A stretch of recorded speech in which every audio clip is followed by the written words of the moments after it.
ఇటీవల కులగణన గురించి రెండు రాష్ట్రాలు దేశవ్యాప్తంగా కూడా చర్చ జరుగుతుంది. అసలు కులగణన కంటే ఇవాళ డిఫరెంట్ సబ్జెక్ట్గా తెలంగాణ ఆంధ్రప్రదేశ్లో ఉన్నటువంటి ఎమ్మెల్యేల కులగణన ఏ విధంగా ఉన్నదనే మీద చర్చ స్టార్ట్ చేద్దాం. ముందుగా పూర్ణచంద్ర గారు మీరు చెప్పండి, కులగణన కంటే కూడా ఎమ్మెల్యేల కులగణన ఈ రాష్ట్రం అంటే ఏపీలో కానీ తెలంగాణలో కానీ ఏ విధంగా ఉన్నదని మీరు భావిస్తున్నారు? ఇప్పుడు మనకి కులగణన కావాలని చేయాలని చెప్పి ప్రజలు కోరుతున్నారు. అయితే ఇది ఎందుకు అవసరం అనేది చెప్పాలి అని అంటే ఎమ్మెల్యేల కులగణన చేస్తే మనకు అర్థమైపోతుంది. స్వాతంత్రం వచ్చినాక ముఖ్యంగా ఆంధ్రప్రదేశ్లో 292 మంది ఎమ్మెల్యేలు అయ్యారు. అంటే ప్రతి అసెంబ్లీలో అంటే విభజిత ఆంధ్రప్రదేశ్లో మనకి 140 స్థానాలు ఉన్న రోజులు ఉన్నాయి, ఎలక్షన్లు జరిగినాయి. 180 పైగా స్థానాలకు కూడా ఎలక్షన్లు జరిగినాయి. ఇప్పుడు లేటెస్ట్గా 175 స్థానాలకి మనకి అసెంబ్లీలో ఎమ్మెల్యే స్థానాలకి ఎలక్షన్లు జరుగుతూ ఉన్నాయి. అంటే దాదాపుగా 2902 మంది ఎమ్మెల్యేలు అలా అయ్యారు. అయితే ఈ ఎమ్మెల్యేల కులగణన కనుక చేపట్టినట్టయితే మొట్టమొదటిగా అత్యధికంగా ఏ ఎమ్మెల్యే స్థానాలని పొందినటువంటి కులాలు ఏమిటంటే రెడ్డి, కమ్మ. రెడ్ల శాతం దాదాపుగా 5 నుంచి 6% ఉంటుందని చెప్తారు. ఒకవేళ 6% ఉన్నారు అని అనుకుంటే వాళ్ళ జనాభా దామాషా ప్రకారం 174 మంది ఎమ్మెల్యేలు మాత్రమే ఉండాలి ఇప్పటి వరకు ఈ 2002లో. కాకపోతే 658 మంది ఎమ్మెల్యేలు ఉన్నారు. అంటే ఎంత ఎక్సెస్ ఉన్నారంటే 484 మంది ఎమ్మెల్యేలు ఎక్సెస్ ఉన్నారు జనాభా దామాషాతో కంపేర్ చేస్తే. అంటే వీళ్ళు ఎక్కువ ఉన్నారంటే అర్థం ఏంటంటే వేరే కులాలకి అవకాశాలు తగ్గుతున్నాయని అర్థం. రెండోది ద్వితీయ స్థానంలో ఉన్నది కమ్మ కులం. వాళ్ళ పాపులేషన్ 5% ఉందని చెప్తారు. జనాభా దామాషా ప్రకారం అసెంబ్లీలో ఎలక్షన్లు పెట్టిన స్వాతంత్ర్యం వచ్చినప్పటి నుంచి చూస్తే 145 మంది ఎమ్మెల్యేలు మాత్రమే ఉండాలి. కానీ 549 మంది ఉన్నారు. అంటే 404 మంది ఎమ్మెల్యేలు ఎక్సెస్ ఉన్నారు. అంటే రెండు కులాలు కలిపి 888 మంది ఎమ్మెల్యేలు ఉన్నారు. మనం బీసీల గురించి మాట్లాడుకుంటూ ఉంటాం. బీసీల జనాభా ఒక 50% ఉంది, 52% ఉంది, రకరకాలుగా మాట్లాడతాం. ఈవెన్ 60% అని కూడా మనకి అనుకుంటూ ఉంటాం.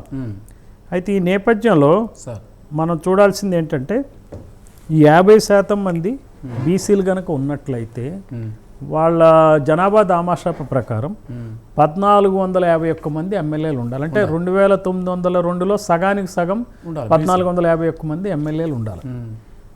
అయితే వీళ్ళు ఉన్నది చాలా తక్కువ, 498 మంది ఎమ్మెల్యేలు మాత్రమే ఉన్నారు. అంటే వీళ్ళ షార్టేజ్ ఎంత ఉందంటే 953 మంది ఎమ్మెల్యేలు షార్టేజ్ ఉంది. అలానే ముస్లింలు తీసుకున్నారు. ముస్లిమ్స్ 5% ఉంటారు.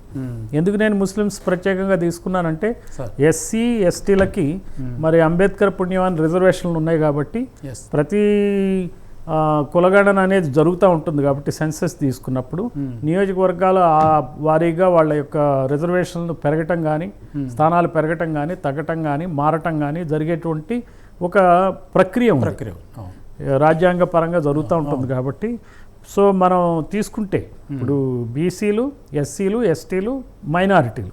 సో ఎస్సీలు ఎస్టీలకి సమస్య లేదు కాబట్టి ప్రస్తుతానికి బీసీల తర్వాత ముస్లింలు వస్తారు. ముస్లింలు కూడా దాదాపుగా 5% జనాభా అని అనుకుందాం. కొంతమంది 5 కాదు 7 అంటారు, ఇంకెక్కువ అంటారు. అందుకే కులగణన జరగాలి. జరిగితే సరిగ్గా అటు ముస్లింలు కానీ ఇటు బీసీలు కానీ ఎవరి సంఖ్య వాళ్ళకి జరుగుతుంది.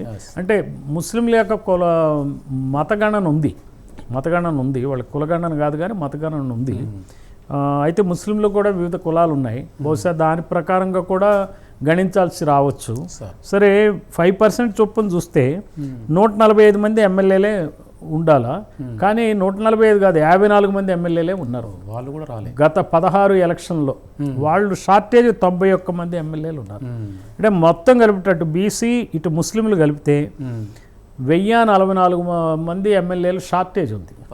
కానీ ఈ కమ్మ రెడ్ల వరకు 888 మంది ఎక్కువ ఉన్నారు. అంటే అధికంగా జనాభా కన్నా ఎక్కువగా ఉన్న ఎమ్మెల్యేల శాతం రెడ్డి కమ్మ కులాలకే పడుతుంది. సో దీన్నే కాకుండా ఇంకొక యాంగిల్లో కూడా దీన్ని మనం స్టడీ చేయొచ్చు. సార్ యాదవులు గౌడ్లు వాళ్ళిద్దరూ కూడా పాపులేషన్ ఎట్లుంటుందంటే రెడ్డి కమ్మ పాపులేషన్ ఎంత ఉంటుందో అంతకన్నా కొంచెం ఎక్కువే ఉంటుంది కానీ తక్కువ ఉండదు. చిత్రంగా ఏంటంటే ఈ యాదవులకు సంబంధించి 46 మంది ఎమ్మెల్యేలు ఉన్నారు ఇప్పటివరకు గత 16 ఎలక్షన్స్లో ఆంధ్రప్రదేశ్లో. అదే గౌడ్లు వచ్చేటప్పటికి శెట్టి బలిజతో సహా 68 మంది ఎమ్మెల్యేలు ఉన్నారు టోటల్. కానీ వీళ్ళు ఎంతమంది ఉన్నారు చూడండి, రెడ్లు 658 ఉంటే యాదవులు 46, కమ్మలు 549 మంది ఎమ్మెల్యేలు ఉంటే గౌడ్లు సెట్టిబల్తో సహా 68 ఉన్నారు. అంటే బీసీలకి ఎంత ఘోరమైన అన్యాయం జరుగుతుందో చూడండి. ఇదే కాకుండా మనం ఇంకొక అంశం కూడా చూడాలి.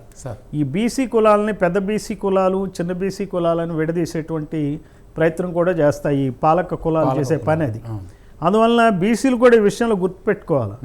ఈ యాదవులు గౌడ్ల వల్ల కాదు బీసీ కులాలకి సీట్లు రాంది, అన్యాయం జరిగేది ప్రధానమైన 2 కులాలు ఏవైతే రెడ్లు కమ్మ ఉన్నారో వాళ్ళ వలన అన్యాయం జరుగుతుంది. కాబట్టి బీసీలు కలిసికట్టుగా ఉండాలి. అలాగే ఎస్సీలు కూడా ఈ వర్గీకరణ పేరుతో ఏదైతే వాళ్ళని మభ్య పెడుతున్నారో ఎస్సీలు కలిసికట్టుగా ఉండాలి, ఎస్టీలు కలిసికట్టుగా ఉండాలి, మైనారిటీలు కలిసికట్టుగా ఉండాలి. వీళ్ళందరూ కలిసికట్టుగా ఉంటేనే రేపు పొద్దున జనాభా కులగణన జరిగినాక జనాభా దామాషా పద్ధతిలో ఎమ్మెల్యేలు అధిక శాతం మంది ఎమ్మెల్యేలు ఉండేటువంటి అవకాశం ఉంది. ఇది ఈ రకంగా మీకు